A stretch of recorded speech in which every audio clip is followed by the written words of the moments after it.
حدیث پاک میں ہے، رسول پاک صلی اللہ علیہ وآلہ وسلم نے فرمایا کہ وہ انسان جس کی زبان بہت ہی اچھی ہے، جس کی زبان اس کے کنٹرول میں ہے، اس کو بشارت ہو، وہ بڑا ہی مبارک انسان ہے۔ حدیث پاک آپ کے سامنے ہے۔ حضور علیہ الصلوۃ والسلام کے صحابی حضرت ثوبان رضی اللہ تعالیٰ عنہ آپ راوی ہیں، اور یہ حدیث امام طبرانی نے اس کو روایت کیا ہے اور امام دیلمی نے اس کو روایت کیا ہے۔ المعجم الاوسط میں 2340 نمبر حدیث ہے، اور امام دیلمی نے اسے المسند میں روایت کیا ہے، حدیث نمبر 3930 ہے۔ حضور علیہ الصلوۃ والسلام کے صحابی حضرت ثوبان رضی اللہ تعالیٰ عنہ آپ راوی ہیں۔ قال قال رسول اللہ صلی اللہ علیہ وآلہ وسلم، حضور علیہ الصلوۃ والسلام نے فرمایا، طوبیٰ، فرمایا مبارک ہو، خوشخبری ہو، کس انسان کو؟ فرمایا اس انسان کو، لمن ملک لسانہ، اس انسان کو خوشخبری ہو جس انسان کی زبان اس کے کنٹرول میں ہے، جس انسان کی زبان اس کے قابو میں ہے، اس کو خوشخبری ہو۔ رسول پاک اپنی امت کے ایسے افراد کو خوشخبری دے رہے ہیں۔ فرمایا وَوَسِعَهُ بَيْتُهُ، اور اسے بھی خوشخبری ہو۔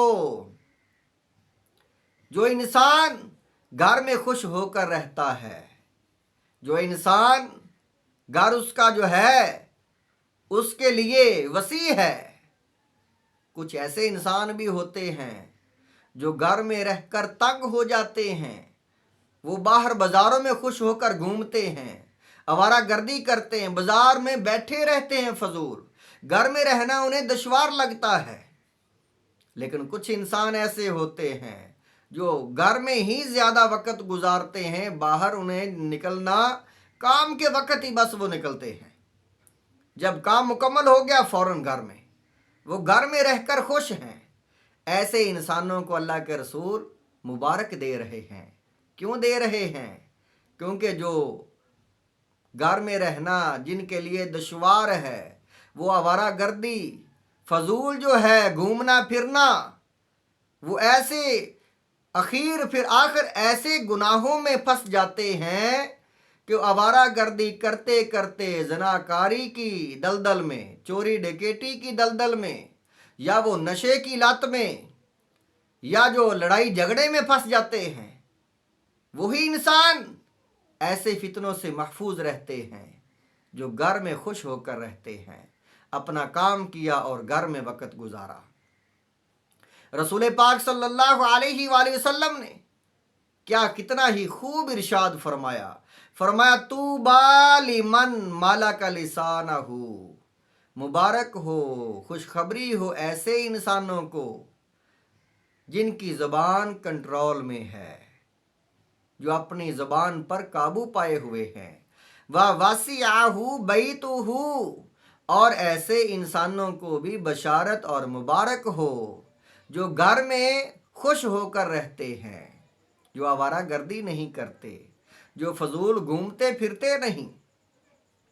اور پھر فرمایا وَبَكَىٰ عَلَىٰ خَطِيئَتِهِ، اور ایسے انسان کو بھی مبارک ہو جو اپنے گناہوں کو یاد کر کے اللہ سے ڈرتا رہتا ہے، جو اللہ سے ڈرنے والا، جو اللہ کے خوف سے آہو بکا رونے والا، جو اپنی خطاؤں کو، گناہوں کو یاد کر کے رونے والا، ایسے انسان کو بھی اللہ کے رسول صلی اللہ علیہ وسلم نے بشارت دی ہے۔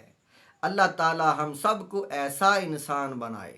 اگر ہم ایسے بن جائیں گے، آوارہ گردی چھوڑ دیں گے، فضول گھومنا پھرنا، بازاروں میں پھرنا چھوڑ دیں گے، تو پھر ہم بری عادتوں سے بچ جائیں گے، بری دوستی سے بچ جائیں گے، اور برکتوں کا ذریعہ ہم بنیں گے، برکتیں حاصل کریں گے، فتنے فسادوں سے بچ جائیں گے۔ اپنے گناہوں کو یاد کر کے اگر ہم روئیں گے، تو اللہ کی طرف سے مہربانی، رحم و کرم اور توبہ کو حاصل کریں گے، ہم اللہ کے سامنے یعنی تائب ہو جائیں گے۔ اور پھر فرمایا اگر تم اپنی زبان کو قابو کر لو گے تو پھر بھی برکتیں حاصل کرو گے۔ اللہ تعالیٰ اس حدیث پر عمل کی توفیق عطا فرمائے۔